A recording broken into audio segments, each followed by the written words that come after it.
So when I first got into healthcare, you've got a doctor and a patient. What the hell is this insurance company? Who are they?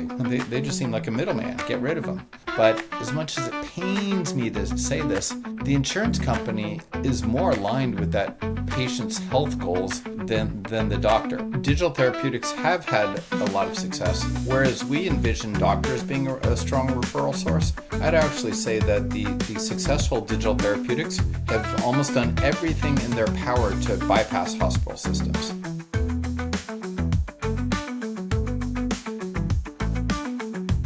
Mike, can you tell a little bit about yourself and about all of your long experience before you even started Xealth?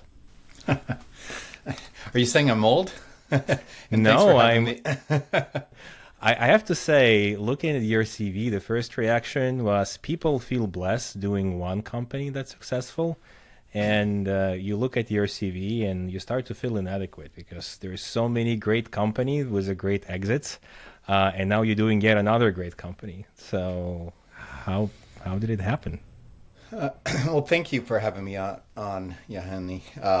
And we've known each other for years, and so you've seen some of my journey with Xealth. But prior to Xealth, this is my sixth company that I've co-founded, and the bulk of them were in the mobile space. And as you're right, I co-founded a company called Boost Mobile, which is now the nation's fourth wireless network after Verizon, T-Mobile, and AT&T. And so that's quite successful as a nationwide wireless network.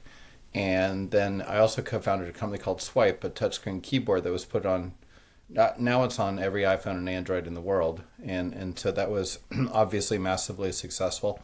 But you're also forgetting about my huge failure. I co-founded a company that raised $400 million and went bankrupt. So not everything is successful when you take a swing. And I think it remains to be seen for Xealth. We are on a great track and trajectory. Hopefully we have another great exit at some point in time. The reason I got into healthcare was I'd been successful in some other industries, and with my team and I, where could we make the biggest difference? And healthcare obviously looms large, and could we take our technical chops, curiosity, ability to attract talent and capital and try to attack some problems in healthcare? And I'd like to think that we are taking a big swing, and hopefully we'll have a great hit and nice exit. But more importantly, I want to do something meaningful at scale, and hopefully that's what we're achieving with Xealth. That's great. And to be honest, many perceive healthcare as a hard mode for entrepreneurship. So kudos to you for joining, not just repeating the same playbook in the same industry and constantly jumping between different one. So it is hard mode. It is, and very often unpredictable. So why Xealth? Why the platform the way it is? Like, what led through all of your brainstorming into the company that's solving that particular problem? Why not something else? As I left Nuance, my team and I contemplated different options in healthcare, and Providence offered us an opportunity to become an entrepreneur in residence team. They hired 4 of us, my Swipe executive team. And we didn't have backgrounds in healthcare, but we were given, I jokingly call it free range EIRs, and anything in healthcare. And that led to us cycling through 70 plus different ideas. Illegal, immoral, no one will pay for it. You guys don't understand healthcare economics. But along the way, we saw the rise of digital health. And at the time, 7 years ago, doctors were pretty much the sole gatekeepers to, you need meds, labs, imaging, specialist referral. It had to be doctor referred, doctor recommended.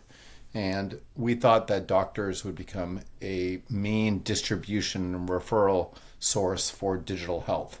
So we built the infrastructure for Xealth while at Providence, while having access to Epic development tools, and realized that we built an end-to-end infrastructure that we thought would be relevant to other provider systems. And UPMC came along and was sharing innovation efforts between Providence. And I had a little 5-minute demo window, and I showed him what Xealth was up to. And they said, if you can show that working to us in our own epic environment, we'll want to invest in this company and help commercialize it. So that's what precipitated the spin out and the commitment to Xealth as the idea that we generated while at Providence Entrepreneurs in Residence. And here we are 30 plus provider systems later, working with marquee systems across the country, and hopefully the idea resonates even further, because ultimately I would want to be a ubiquitous infrastructure. I joke that my North Star is I want Xealth to be the Surescripts of digital health, in that I want 90+% market share on the infrastructure to prescribe and then subsequently monitor digital health apps, tools, devices, services, etc. Thanks. It's a great story, especially knowing everything that was happening 7 years ago and how hard and still hard interop is. I can tell you all the failed ideas that we went through, and that's a fun journey in and of let's itself. go there, especially immoral one. Well, we spent time on yield pricing. Airlines and hotels charge different prices depending upon when you book the room or the ticket, and for premium seats. And so, hey, why don't you charge a premium for the 8 a.m. Appointment slot or the 4 p.m. appointment slot? And then you run into like health inequalities and the moral dilemma of equality of access, and you're like, okay, I guess I didn't really think through that one so well. We spent lots of time on different preventative kind of scenarios. We had advocated that Providence should go out and buy Gold's Gym or 24-hour fitness. Isn't the whole goal to keep someone healthy? And then and they've got better margins than the hospital system. So, why wouldn't you combine the two? And it's like, well, actually, maybe we're not in the business of prevention and health and wellness. And you're like, oh, okay, that's interesting. Another scenario was the last, the last 6 months, last 3 months, choose your duration of someone's life is the most expensive, time of their life. The end of life, procedures and resuscitating measures, even though it statistically doesn't improve quality of life, and there should be more gentle passing at the end of life. So you're almost like, well, why don't more people have advanced directives or do not resuscitates, DNRs? And like, well, why don't you just pay people cash amounts to get those on file? Why don't it's almost like a reverse mortgage, but on someone's actual actuarial value on life. Like, hey, I'll give you $28,000 right now if you sign these forms to say do not resuscitate. And I mean, it's cost savings, it's better quality of life, it's generally quite beneficial for the whole U.S. healthcare economy. But then you get kind of like death panels and other kind of considerations, but there's still a business model there. Like there's an actuarial benefit to everybody involved in that equation, and it's consent. So if somebody chooses to do so, why wouldn't you allow this to happen? Interesting. Yeah. If we'll see a startup that doing that in the next few years, we know where it's coming from. But yeah, it's certainly a little bit of a wild west of digital health 7 years ago. I think COVID changed a lot, right, in our perception, but it almost felt 7 years ago that doctor-driven prescription for digital intervention are just months away, right, or 6 months away, and things are coming, and digital therapeutics will be here in no time. And now we're here, 2024. Digital therapeutics are still up and coming. We're certainly better, but it's still not here. What's happened? Like, did we miss a chance? I would actually say that digital therapeutics have had a lot of success, whereas we envision doctors being a strong referral source. I'd actually say that the successful digital therapeutics have almost done everything in their power to bypass hospital systems. They go direct to consumer. They work with employers, they work with payers, but they bypass provider systems. And this is where the perverse incentives of healthcare get in such a frustrating kind of scenario of business model. When you think of the poster child of digital health success, you look at some diabetes and pre-diabetes categories, Livongo, Omada, I don't know, maybe Noom, things along those lines. They rarely work with hospital systems.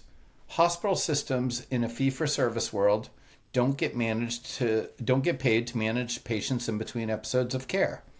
They don't deal with chronic care management. Even though we have integrated dozens and dozens of chronic care digital therapeutics across our 30 plus provider systems, we don't have a single provider that is prescribing a chronic care app to 100% of their clinically eligible patients. Just, it doesn't fit into the fee-for-service world, and that's frustrating. The other category that has had a lot of success in digital therapeutics is MSK, Hinge, Sword, a couple of others on that front. Their main purpose is to try PT before you get to surgery, or let's do physical therapy to strengthen different muscle core strengths that will support your bones and orthopedic kind of movement to prevent or delay surgical events. And that is hugely financially rewarding to employers and insurance companies, but to a hospital system to divert surgeries away from them, that's antithetical to their business model. So we have done one pilot that has probably reached maybe about 100 patients on an MSK prevention service at one of our hospital customers. But you see hospital systems running in the opposite direction when one of these players come to them and talk about surgical diversion or prevention. Perfect topic for the Realign Healthcare podcast. So what's happening with alignment? Why we're not changing it? Because we clearly see the benefits, right? And it almost seems that healthcare system trying to stay and capture the old revenue from the surgical intervention and other things without trying. Do you think it's just an incentive problem? And if we will start getting better billing for the preliminary assessment or maybe some of those digital tools, then out of a sudden the equation changes, or there is a deeper rooted problem somewhere in healthcare systems? Well, I just saw this morning CMS is coming up with more bundled pricing around knee and hip and spinal and cabbage surgeries. And all of those have been bread and butter. Orthopedics have been bread and butter of provider system financials. And when you go to bundled pricing, essentially it forces the hospital system to act like they're capitated against this patient. And so things like that might lead to more adoption of these MSK prevention tools. Because if a hospital system can't operate profitably at Medicare reimbursement rates, and most of them can't, then they're losing money on every procedure. So they may as well prevent that procedure, right? So, it's just a long road. When I first got into healthcare, I was more of a mobile and internet guy. And if the internet does anything, it destroys the middleman, right? You've got a consumer and you've got some service, and why do you need that broker in the middle? And, I don't know, the rise of Expedia or, travel bookings or, things like that, greatly exemplify, where you eliminate the middleman. And so when I first got into healthcare, you've got a doctor and a patient. What the hell is this insurance company? Who are they? They just seem like a middleman. Get rid of them. But as much as it pains me to say this, the insurance company is more aligned with that patient's health goals than the doctor. And honestly, it's not the doctor. It's the system that they operate in. The doctor always wants to do the right thing, but the system just isn't incented to help that patient in their chronic care management or their prevention, capabilities. And it pains me to think that the insurance company's financial benefits are more aligned with, patient outcomes than the individual doctor or hospital system, because that just seems very, very erroneous in everybody's perception of where healthcare dynamics are and who's the good guy, who's the bad guy. Everyone's frustrated in healthcare, I mean, everybody, the cost, the complexity, and there's always pointing fingers. And I just wish provider financials were more aligned with patient goals and outcome and health, more so than, everything is a surgical procedure or fee-for-service billing event or face-to-face, episode. I certainly do too. But this incredible cycle of frustration that you describe when everyone is unhappy with everyone, it's certainly unpleasant reality. Because especially when you were as a patient experienced this, right? And yeah. Your doctor telling it's all because this insurance, I cannot prescribe you a medication. Let's go through the cycle of prior auth.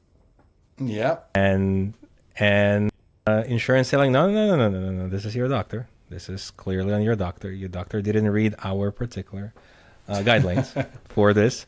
Yeah. So it's interesting because... So do you feel that both parties are complicit in this fragmentation and frustration? And I have to say, from my more active clinical day, it felt like I would be happy to accept your position where we have a good guy. Yeah.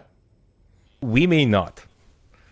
We also may not have a bad guy. We just may have someone in this super gray area that's basically turning the old train without, frankly, big incentive to make a big change, because the whole business model and all the additional environment of business models, right, are so intertwined by now that you make one small change, right, and there is so much noise, right, and potential failure from the payment perspective, care delivery perspective.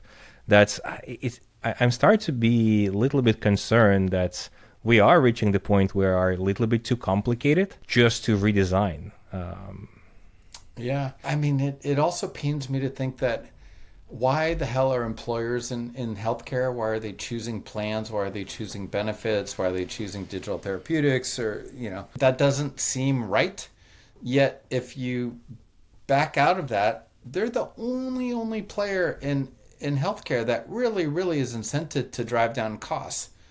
The hospital system isn't necessarily incented to drive down costs. The insurance company just always picks up their MLR margin, and so if costs go up, they make more money. Government, yes, of course, because they foot, the biggest bill as a single entity, but I just don't know that they can kind of they can't even frickin' negotiate drug pricing as an aggregate group. So, they're just kind of too wound up in all the lobbying, pursuits and efforts, big business in healthcare. So as much as why the hell it's an artifact of, World War II and, price wages and stuff like that employers even got into healthcare, kind of benefits offered to their employees. But then again, they're the only ones that really is incented to drive down costs in a meaningful way. And therefore they can, push more creative solutions and drive change more so than, the payer provider kind of collaborations. So it's such a frustratingly, maddeningly labyrinthian, complex, environment to operate in. So should we have a single payer? I am by no means the economic expert on this subject, but I will tell you that if you look around the world, everybody else that operates in a single payer world reduces that administrative complexity, reduces that, 20% of administrative cost, and has better life outcomes and, better health measures for significantly lower costs than in the U.S. That data alone would point to it being a more meaningful and beneficial system. Now, American exceptionalism, you can say what you want, or like, oh, the long wait times, or, oh, they've got death panels and they ration healthcare and they do XXX. I mean, we're going to end up there one way or another unless we, kind of innovate to a solution, but that's How do you innovate to a solution in this complexity that we just described? There may be a silver bullet, though, and that's the magic pill kind of concept. Something, I don't know, 6 months ago, I don't remember. The House budgeting or CMS or, whatever kind of governmental, budgeting, forecasting kind of group had forecast that Medicare was going to cost more over a 10-year projection than it actually did. And when do healthcare costs ever come under forecast? But they point to it could have been like statins alone that bent that cost curve, because cardiac procedures, expensive open heart surgeries, et cetera, were what they were forecasting was going to be the most expensive kind of like element of this increased 10-year projection. And just putting people on cheap statins alone kind of bent that massive cardiac procedural cost curve, and sort of that brought in the costs all the way under what they had been projecting. Could GLP-1s do the same thing? God knows we've all seen the 10-year projections on what diabetes was going to be, or you choose your disease state, and GLP-1s early stage, but seem to be this magic pill that is delaying, eliminating, reducing, massive, kind of prevalence in diabetes and even, other addictive behavior, smoking or gambling or, whatever. And so can the magic pill, solve the crisis of U.S. healthcare costs? Maybe. And hopefully it will not create yet another crisis. Yeah, it's super expensive now. Why the U.S. government doesn't negotiate with these, players for bringing pricing more in line with other countries around the world. I don't remember. We pay 5x, 10x, whatever, like than a lot of other countries in the world. So that just seems almost criminal. And you hear naysayers that we haven't seen the long-term side effects, and we don't know about this and this and this. And I'm not nearly close enough to clinical efficacy or the study of real-world evidence and side effects and things like that. But what's your point of view on GLP-1s? And they seem like the magic pill that solves everything, but I don't know. You're the doctor. I'm not. It certainly does, and there are certainly a lot of examples of recoveries, right, and changes in not just blood works and from pre-diabetes to absolutely normal, but the way people live and enjoy their life. So it is certainly extremely impactful. With a public health hat, right, with all the naysayers who asking for long-term things, there is no way you can force the time, right?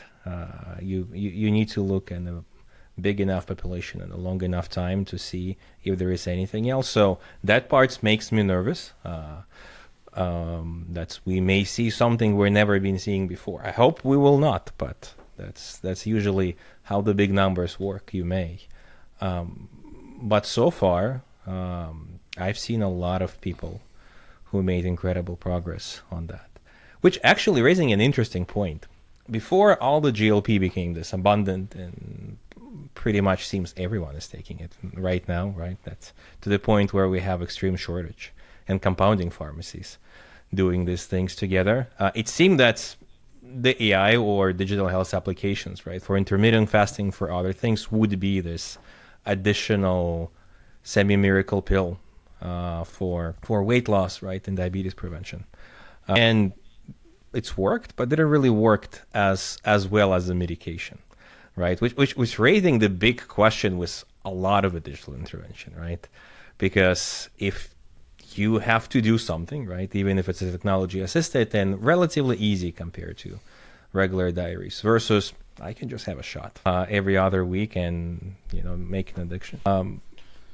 Yeah, but and this is what remains to be seen. Everyone's like, oh, they're going to be on this med for life, and maybe, but then you also hear the story of like, well, someone lost 25 pounds and therefore it's easier for them to walk or, play pickleball or whatever. And so now they've adopted a healthier lifestyle and, they're feeling better. And by the way, they're no longer getting sleep apnea, so they don't need the CPAP device. By the way, they don't need that knee or hip surgery because they don't have all the additional weight, on their joints. And so are the downstream effects of, maintaining someone's weight, reducing massive other kind of complications that compound with weight. I mean, even cancer is very closely associated with weight, right? So yes, and I think those benefits are incredible. But when you look on the intervention, because from a fee-for-service perspective, right, of a relatively broken healthcare system, drugs are easier, right? You come to me as a patient, I tell there is a miracle drug. First of all, you're a good doctor, right? Because every time you just give a drug, you're a better doctor than the doctor who consult you for 20, 30 minutes, right? And then gives nothing.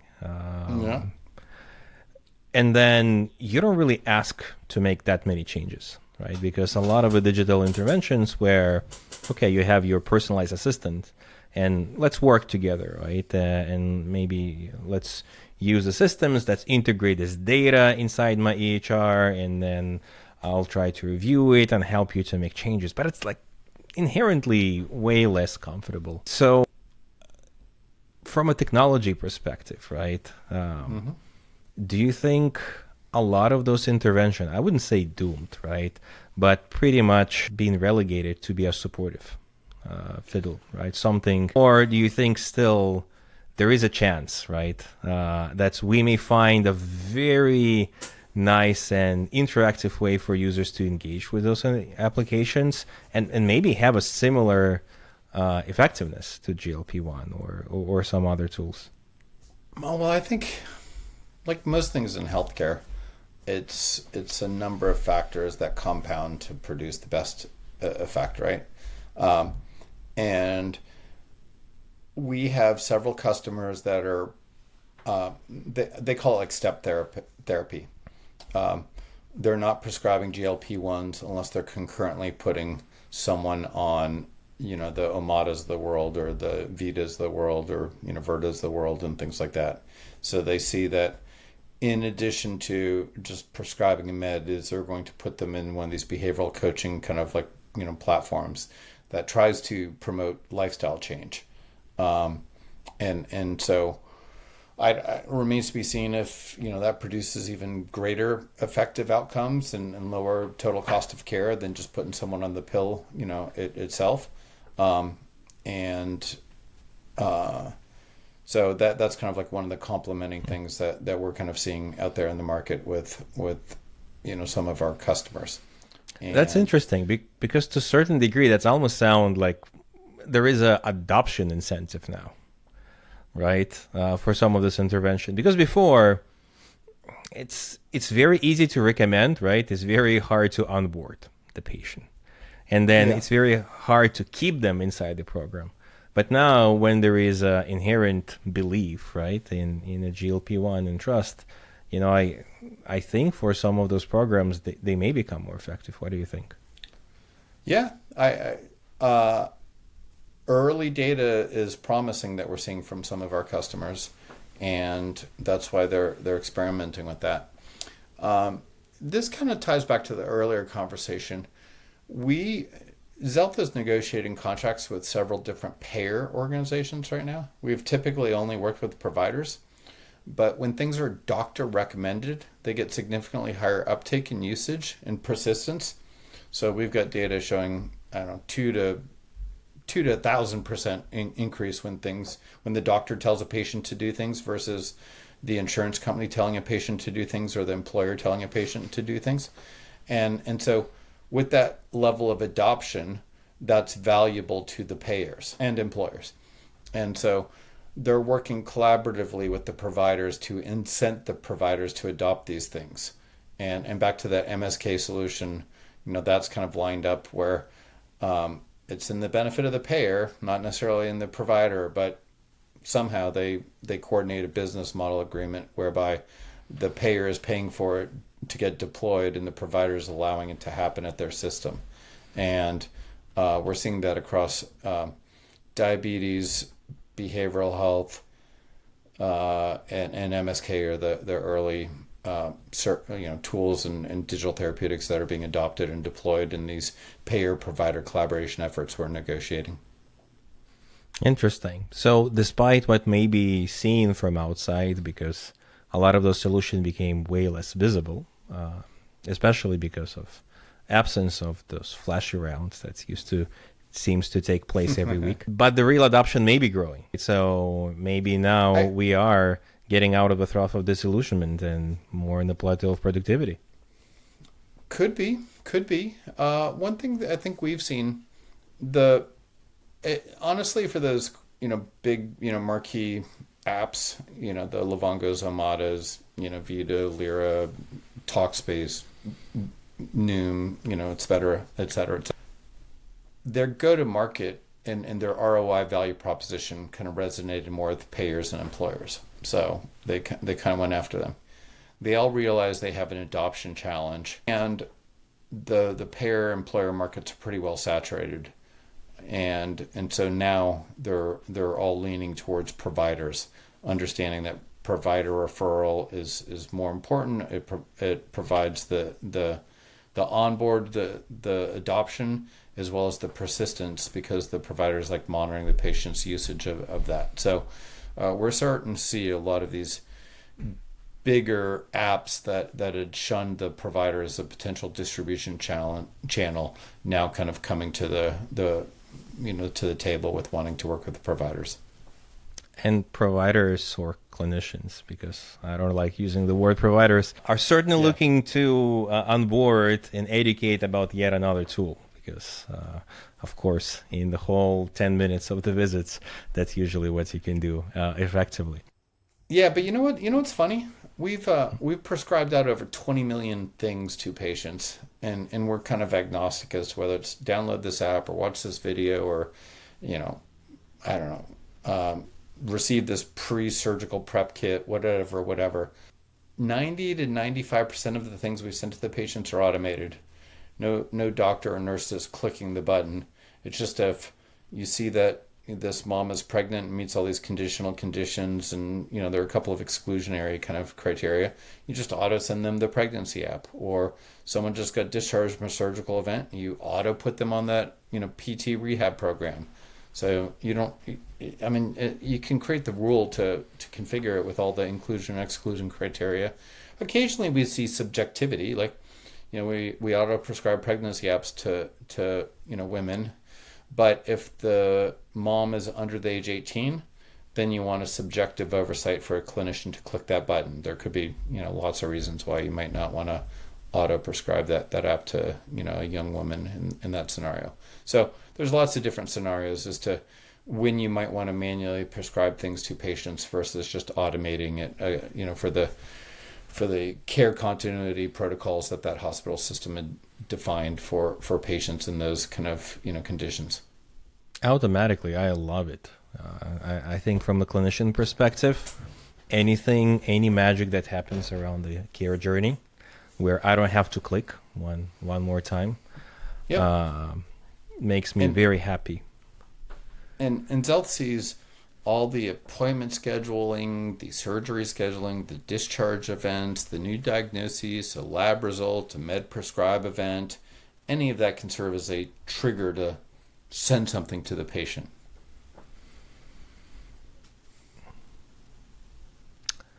So technology is growing, even if it's not as visible for some of us. Even digital tools adoptions are spreading.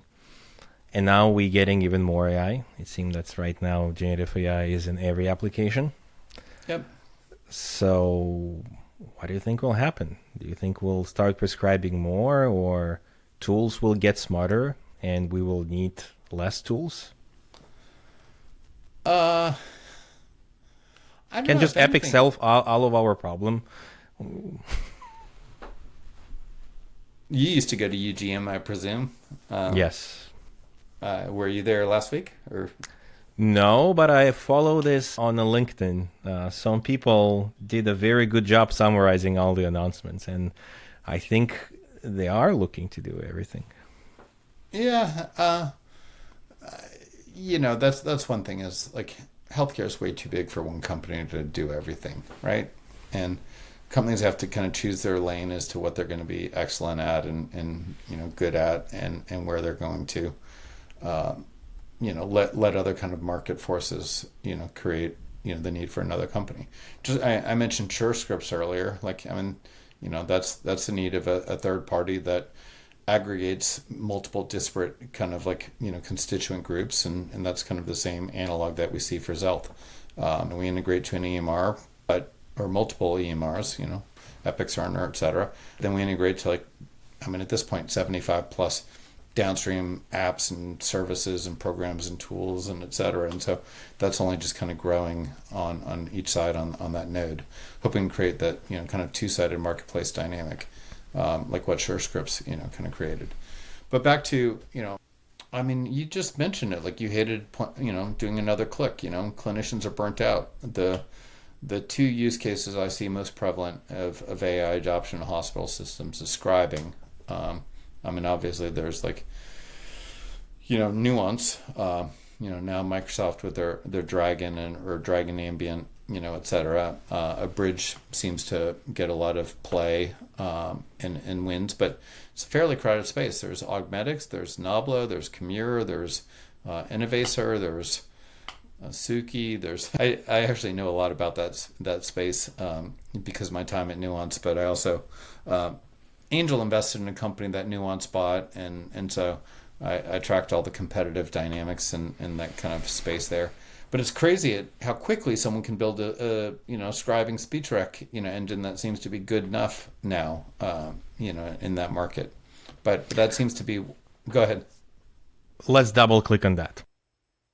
Okay. It's right? It seemed that the students can go and do the weekend project and say there's something that would have been mind blowing 5 years ago, right? In a demo. Is it good enough? It used to be Nuance and M-Modal, right? And creating a speech rec engine was such heavy work, and I know that from my time having worked at Nuance, and Nuance powered Siri and Alexa and Samsung's effort, not to mention all the healthcare Dragon effort, because building a speech rec engine was so complex that you basically had one supplier in the world for it. Now everybody's rolled their own, and it's quite easy to build a speech rec engine with LLMs and an ontology structure around healthcare specific nomenclature, and then kind of deploy it. And I'm amazed that I don't spend myself reviewing these technologies, and I haven't used any of them actually.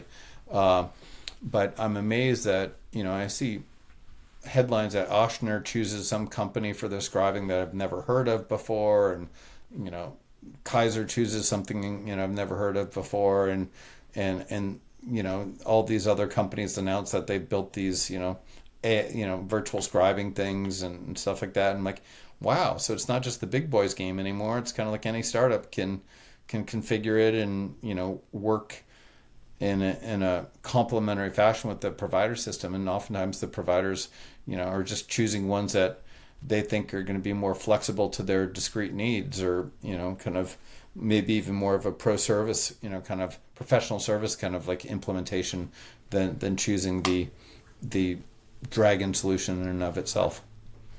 But from your entrepreneurial position, does it also mean that the market is becoming too crowded to be attractive and we'll have a race to the bottom?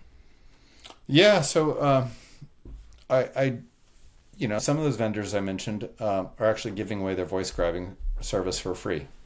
So it's they sell other things to a hospital system. So hey, my scribing solution's free of charge to you, and people will pay for quality and a premium difference. There's a couple of things that stand out to me in this kind of discussion here. Oracle announced that they're going to build their own. And so Oracle/Cerner is going to distribute their own homemade solution into that marketplace. And you mentioned Epic having a propensity to build their own kind of software stack.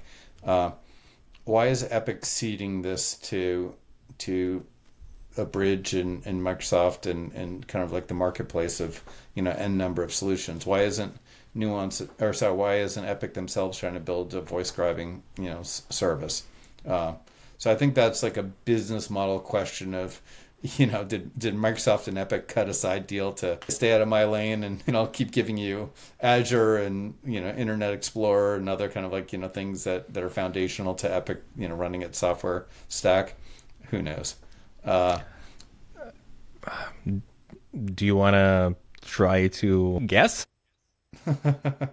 We're likely going to be wrong, right? Well, I used to work at Microsoft. I know Microsoft's bundling strategies of, hey, adopt this one product and I can bundle this other one in for free or whatnot. So anyway, we'll leave that one aside for right now. Cloud bundling are certainly interesting, but honestly, spending some time playing with the open source solution, I have to say that building a flashy demo right now is super easy.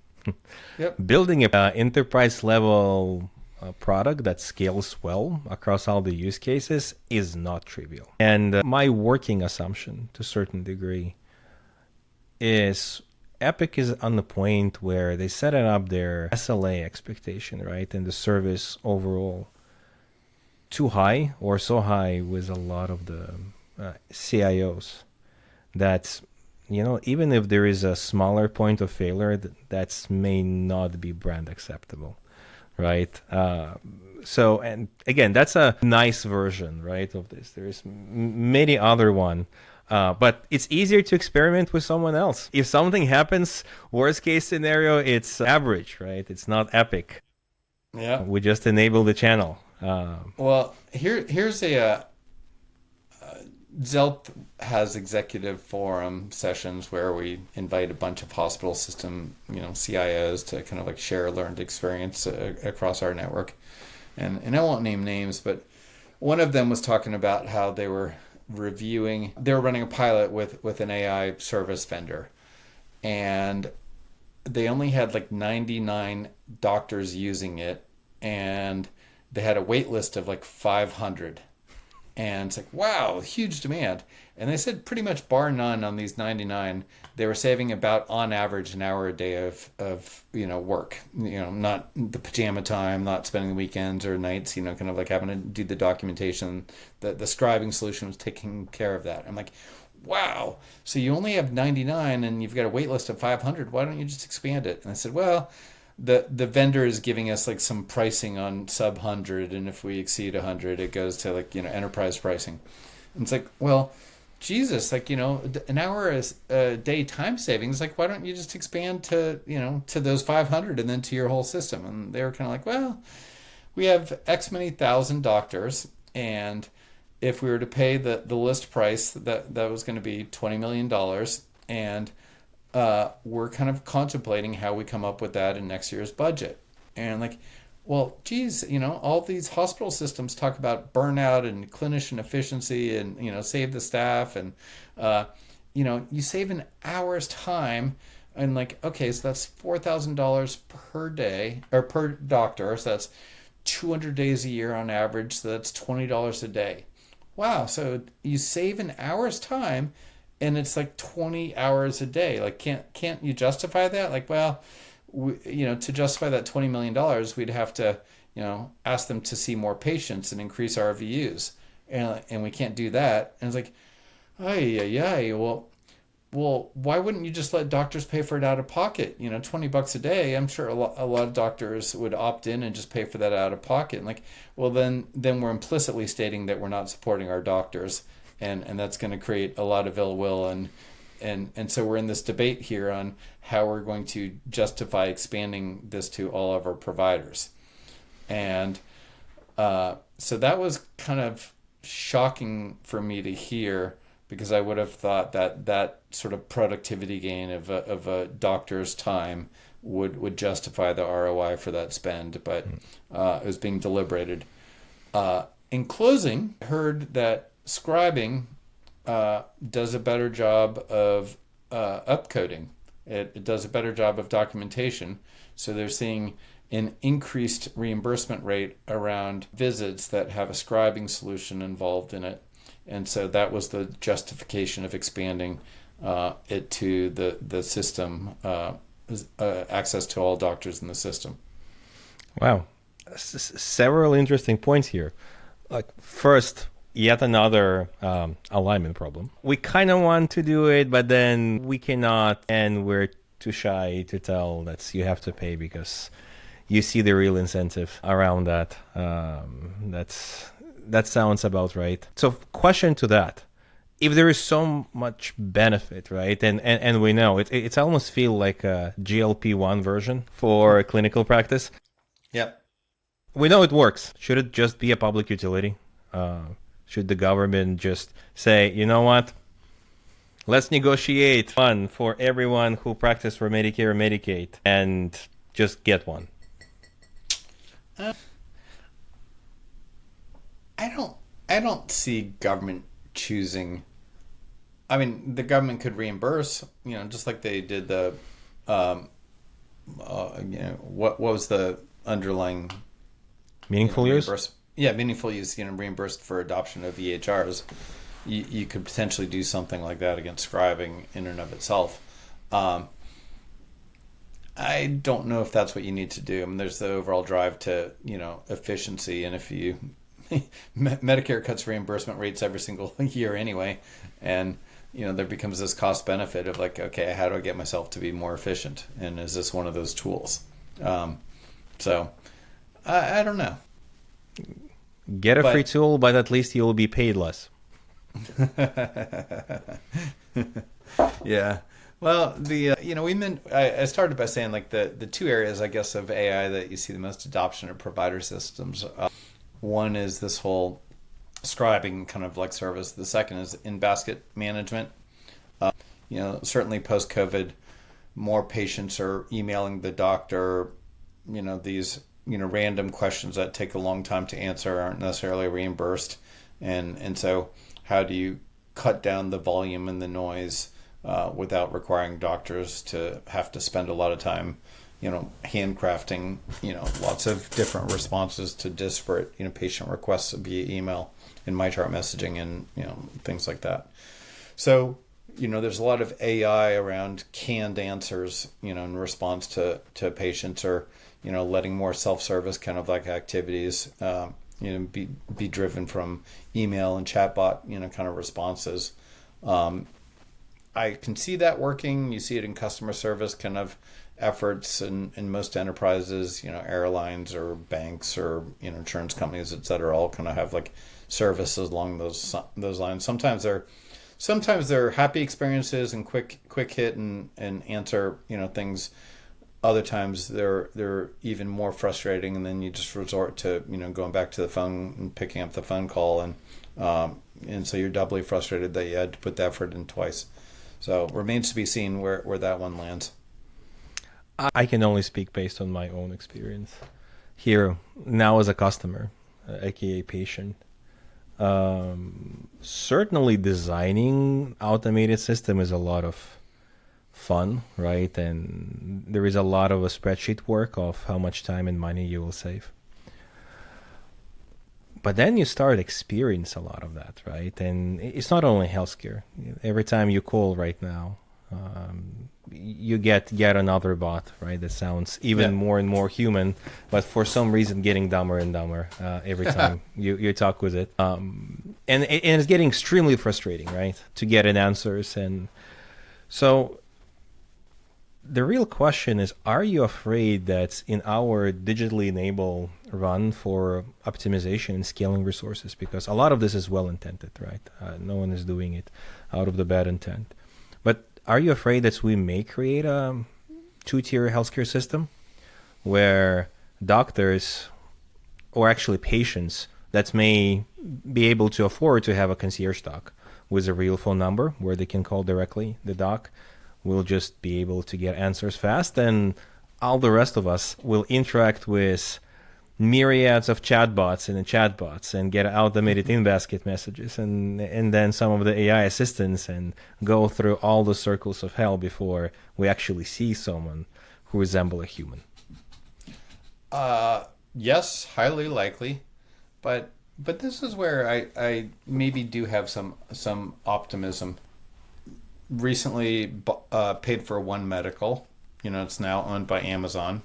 It's $99 a year, and it's essentially concierge medicine, right? I can go into any one of their clinics and schedule like same day, next day appointment, and they've got 24/7 telehealth opportunities, and $99 a year, and I essentially have concierge medicine. So that doesn't seem that outrageous or out of reach for the multitude of Americans. So perhaps market forces and competitive dynamics are going to introduce some of that accessibility. Just recently, Samsung Watch, it's tracking. They have AFib detection, which I think matched Apple Watch, but it has sleep apnea detection, FDA approved. And I just saw that Apple announced they're going to do their upcoming device event announcements on September 9th. And there's rumor that their next watch is also going to have sleep apnea detection and maybe have blood pressure, FDA approval as well. And so, you're going to get more and more devices that are reaching into medical grade kind of capabilities that are preventative diagnostics, right? You're going to, if you go to that concierge medicine or, sharing your data more real time with provider systems, they can interpret things better, the rise of telehealth, not everything's going to have to be driven to face-to-face appointments. And so I think you're going to see more micro snippets of access that, not everything has to be, this schedule an appointment for 30 minutes or, 15 minutes, 3 months out, etc. You're going to have more micro snippets of interaction depending upon, the concerns, the acuity of data, etc., etc. And so, we'll see. So your bet effectively is technology and automation, powered by the growth, wearable, and connected devices. Pretty much will create the access layer, automated access layer that's maybe actually be even safer. That's whatever we had before, and has a better patient experience. Yeah, I'm a techno optimist. We've seen technology optimize so many facets of life in other industries and other domains, and the simplicity of, like, I don't know, banking, or you're talking about like single payer and et cetera, et cetera. I can now interact with the government. I can renew my tabs online. I can book my ferry reservation online. I can there's lots and lots of government services I can all do via e-commerce and online, kind of tools and mobile apps. So like they're not just living behind a website anymore. That is, demonstrates that healthcare is inevitably going to get more digitally oriented and more efficient. And yes, there will be bifurcation around. Some people prefer the Amazon One Med experience. Some people are going to, join the local concierge with this local doctor that, was revered and just decides to, put a shingle out and, run his own private practice. But I think, you're just seeing that the CMS, the Medicare, Medicaid, roles are getting bigger. That I saw something more recently about the silver tsunami and the baby boomers all aging, and kind of it's going to create a strain on the existing resources if provider systems are already strapped now with meeting patient demand and appointment availability, et cetera, et cetera. I don't think you're going to see headcount and hiring and matriculation of credentialed professionals grow enough in the next 5 to 10 years that's going to match the population growth that's running into these aging scenarios where they're going to need more healthcare services. So you're going to inevitably need more technology, more telehealth, more digital tools, more device diagnostics, et cetera, that's going to bring care to the home. It's inevitable. I really like to live in that future. Let's talk, and you possibly have more experience in a lot of the digital tool deployment and adoption than a lot of our listeners. So where can it go wrong? Because we're getting more tools, we're getting more AI, where we may fail. And then the next follow-up will be, what can we do to prevent that? But let's start on where can we fail? Let's red team a bit. Well, I've got some funny anecdotes. We send out, I don't know if you know who Medline is. They're a big medical supply company. And several of our systems actually send out Medline pre-surgical kits. So I guess incision-based wounds, where you're going to get cut open for some reason, you need to shave the area, of like any arm hair or leg hair or whatever. You need to use a special sanitary soap. You've got to come in with all the right protocols, and the preparation scenario is acute and important enough that several of our systems send out a package of this special soap and other kind of scenarios to prep the site area before that procedural visit. And we just send it to the address on file in the EMR, right? It's an automation scenario. Someone scheduled for this wound-based incision, surgery, just auto send this.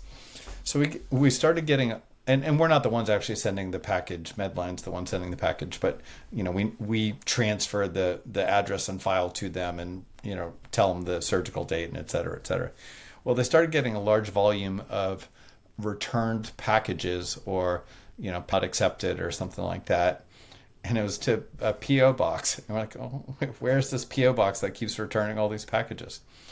So it turns out that one of Providence's hospitals had a contract with the local prison that all prisoners had to get transferred to the hospital system for the surgery. So can you imagine trying to send them a closed packaged box to someone in prison? It doesn't work, right? So that's kind of a funny anecdotal, scenario where automation goes wrong. No harm, no foul, but it is just kind of like one of those automation scenarios that you don't envision when you schedule some automation against tens of thousands, even hundreds of thousands of, surgical volumes per year, that you're like, oh, okay, in the future we might want to correlate, PO boxes against, prison addresses and the various, geocodes that we operate in. Or frankly, know where you're sending it. But, when you're trying to automate something against, literally, I don't know, I think we sent out like 80,000 packages at Providence last year. There's no way that all the addresses and can do some reverse lookup and understand all that or whatever. But that was just kind of a funny anecdotal like kind of scenario. And it gets multiplied when the another scenario that we often deal with is pregnancy communication, when somehow the mom doesn't carry the baby to term. There can be a lot of tragic consequences, and you don't want communication to still go out to that mom if there were any reason that the fetus is not going to come to term. So that's kind of like an acute scenario where you want to cease communications that would kind of compound a tragic situation. So there's lots of where you need to build in the automation scenario, but then you also need to forecast the adverse events that might also kind of play a role in that continuity of communication on that front. So there's extremes as we set up use cases to consider the edge cases. But as we work with lots and lots of different systems, arguably I'd say we're the biggest expert in the country at how to deploy digital health assets against dozens of different service lines, and know how to set up the parameters that have generally worked well for other provider systems, and use that as a straw man, as a starting point for how other systems should likely adopt a use case in that service line. So with that in mind, how do you guys source the applications that's working in Xealth system. Can any of the listeners who now have a small startup, but they think it's a best application to do X, reach out to you and find the way to partner, or like what's your selection process? Yeah, so generally we don't select any vendors. We say we manage the digital health formulary for our hospital systems. They're the ones that say, hey, we believe this vendor is the best content source, for healthcare information. We believe this vendor is the best diabetes, or pre-diabetes solution. This is the best behavioral health app. This is the best perioperative app. So it's our hospital systems choosing and contracting with these vendors. Now, increasingly, we're getting asked our opinion. Like, hey, Xealth, I know you've done a lot in this category. What do you think of vendor A versus vendor B? And we stop short of making recommendations that we like this vendor better than that vendor, or this one has better parties than that vendor. Like, it's not for us to like judge the clinical effectiveness. We generally say, well, we've launched this vendor at 8 of our customers, and we've launched this vendor only at 1. I'm happy to introduce you to the stakeholders of those different systems if you want to get your own kind of assessment of between the two. So we kind of act as a brokering, kind of like scenario. In the future we want to have data that correlates to outcomes, and we're getting there. Saying that, hey, we've seen this vendor to have a 40% higher likelihood of improved outcomes, reduced utilization against elder white males, against younger Hispanic females, whatever. Like the segmentation. So much of these digital tools play into behavioral change, and it's hard to imagine one size fitting all on behavioral change against ethnic or geographic or demographic or comorbidity kind of analysis, etc. So we want to have segmentation, and Xealth wants to be the benchmarking of digital health effectiveness. Now, back to your question earlier about, we have a sandbox. It has all of our API integrations. It allows a vendor to plug in and kind of demonstrate that they're Xealth enabled, and then it enables them to more effectively have conversations with provider systems to say, hey, we know how to integrate to provider workflow, and we've integrated Xealth APIs, and we can turn them on far more seamlessly along those lines. And a bunch of our hospital systems tell vendors that they're evaluating, like, well, for starters, if you're ever going to get launched the system, you have to go via Xealth, so you might as well start playing in their sandbox to integrate to their APIs. Okay. Now, so all of that said, our biggest growth area of vendors that we're adding onto the platform, the hospital system isn't choosing; it's the insurance companies that are choosing. Okay. With these payer dynamics, and the payers are telling vendors that, hey, if you want to get deployed and doctor prescribed at hospital system X, you need to integrate with Xealth. So we're getting a lot more of these kind of more chronic care and preventative care vendors integrating to our APIs and sandbox now than we ever have in the past. Okay, so do not send you a pitch deck, but go and play with a sandbox. Correct. That's a good message. So from the way a lot of things been changing, right? We talk about AI scripts and deployment. Generative AI, to a certain degree, is a little bit different beast, right? Because of a type of experimentation you can run. First of all, what do you see changed over the last 12 to 18 months, right? Because a lot of the solution comes. Like we already talk about abundance of AI scribe, right? But there is anything else? And in your perspective, how does it change the market, right? Well, first of all, does it change the market, right? And if it does, how? Like, where do you think now things may be going in a 5-year trajectory? From what I see at hospital systems, they're very hesitant to like have AI become like doctor recommended, therapeutic treatment or diagnostic, kind of diagnosing and things like that. They're they're very hesitant to have a, play into a direct patient recommendation scenario. You need a human in the loop kind of, overview before the AI just randomly tells a patient like, oh, I think you should go to the store and, start taking like 10 Advil a day. I don't think anybody's, wanting to see AI kind of spit out, therapeutic recommendations to patients at this point in time. I hear about a lot. It's not a domain I live in, but, AI playing role in prior auth. And as we all know, prior auth is this cat and mouse game between providers and insurance companies that I don't know. I don't know whose side I'm going to try to choose in that scenario. But, while provider systems are trying to automate, prior auth to make it easier on doctors to get approvals for things, the insurance companies are also kind of like standing up their own AI bots to make it as difficult for those approvals to happen as possible as well. Anyway, I won't go too depth, but you could have the payers and providers like building these chatbot wars of, this my bot's talking to your AI bot, and they just get in these infinite loop arguments. And the only who wins is Microsoft, selling cloud to both.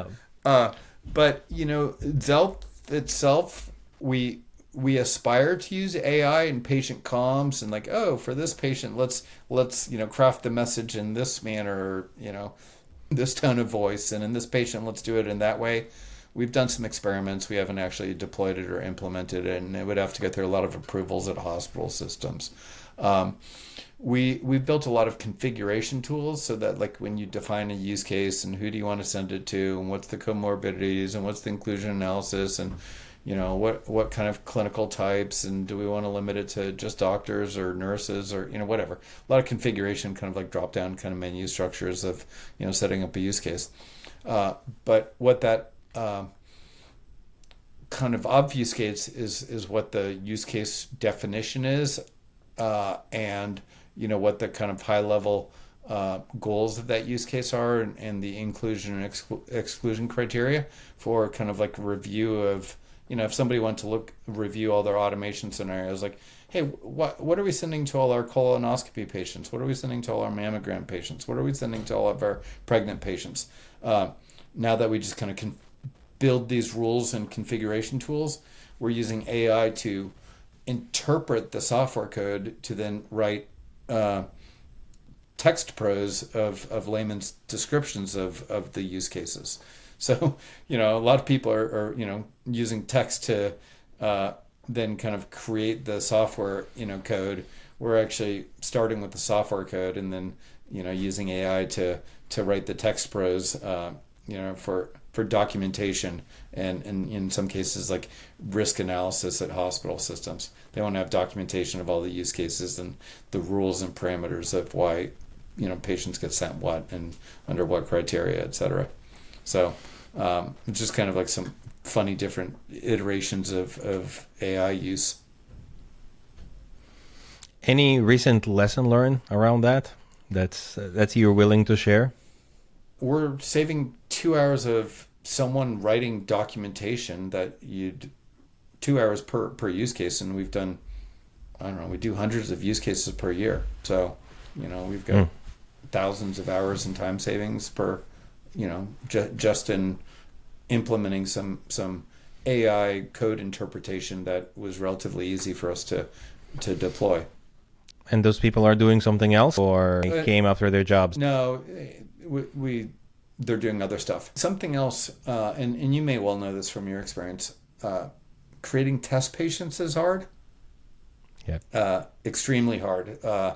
When you ask a hospital system IT, okay, we're ready to test this now, you have to create some test patients, and they're like, okay, maybe we'll get to that next month. It's like somehow this like incredibly difficult, thing for them to kind of, do. And we've used some AI tools to create test patients that can emulate everything in an end-to-end environment in Xealth's own testing environment.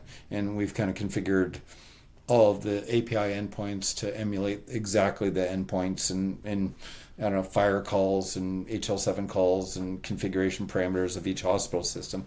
So we can create anywhere from like, I don't know, a couple to hundreds of test patients just with a click of a button that would emulate different scenarios to reduce some of those, kind of like weird, ambiguities or lessons learned that, you've got a more of a broad test patient scenario to eliminate some of those edge case scenarios potentially. Full disclosure, this sounds amazing and almost like a separate spin-off because that's such an acute problem outside of just a Xealth use case. Someone else mentioned that to us. It wasn't a problem that I even knew existed, and it was just referenced to me that, wow, that capability alone could potentially be a separate company, and I just heard that last month. Good. So we probably should wait and see if there is a new offering coming. So, Mike, with everything you know now, right? Like we started with how you end up finding Xealth, and with everything you know now, let's imagine Xealth is acquired, and you take a whole week sabbatical, and then you're restless and want to do something else. What would you do now? Like with everything you know in the healthcare, would you even stay in healthcare, or you go back to mobile or whatever works? So generally, in my experience, if your company gets bought, you have to stay on with the acquiring company for a year, 2 or 3. I was at Nuance for 3 years, and so presumably, Xealth gets acquired. It's a bigger company, and you're trying to do something at even greater scale. One of my misses for Xealth is we're U.S. only, and whereas every other of my other startups and efforts has had a global focus. And so I kind of regret that we were never able to scale Xealth internationally. So, that's an area of interest for me. I've been over 60 countries. Travel is a huge part of my life. I've lived overseas, I don't know, 12, 14 years of my life I've lived overseas. International travel has been a huge part of my life. And so, presumably what I would like to do is scale Xealth internationally in some other markets. Now, what would I do next? I think I'm too old for a startup. And it kind of hits some life. I've got one kid in college. I've got a high school senior. And, we will soon be empty nesters. And I think healthcare is kind of my life goal, do something meaningful and at scale. And if I could do some international development of Xealth, and my wife and I could go travel and live in some other countries around the world, that would be appealing to me. So something that's global and something that's improving outcomes and care across the world in a similar way that you guys are doing right now with Xealth. Yeah, great. Again, Boost is the nation's 4th wireless network, and Swipe got deployed on billions of phones, and it's now on every iPhone and Android in the world. And I got into healthcare to try and make something value and meaningful and scaled at that kind of level. And that would be my ultimate goal for what I could achieve with my team and I, and what we've built with Xealth. That's great. For some reason, I find it hard to believe that you'll be able to slow down after everything you did before. Maybe not in a direct capacity, but through advisory capacity. My bet is there is more of innovation coming. It's just the nature of a trade. So it's been an absolute pleasure, Mike, talking. I think as a closing remark, we're focusing on realigning healthcare and incentives, and we talk about many other things today about how incentives are maybe misaligned between insurance and patients and clinicians, especially around the digital tools, and how the development of digital tools may be lagging through the adoption curve. So if you had a magic wand, what is one thing you'll change? You asked earlier about single payer. I think inevitably we're going to move closer and closer to that, but I don't know that that's going to solve all the world's problems in and of itself. But that would be one. A second would be, why the hell doesn't the U.S. government negotiate with drug manufacturers and PBMs and get kind of like more globally competitive pricing and so that would be a massive benefit to this country. I don't love employers being in healthcare. I think if you eliminated or reduced the tax incentives that they get for paying for healthcare for employees, would migrate everyone, back to, either, commercially insured plans or the website, the buying, individuals purchasing their own healthcare and making their own healthcare decisions. So that would be another kind of thing. So you asked me to do a single one. I kind of like propped up a couple of hypotheticals, but we'll see. That's a great list.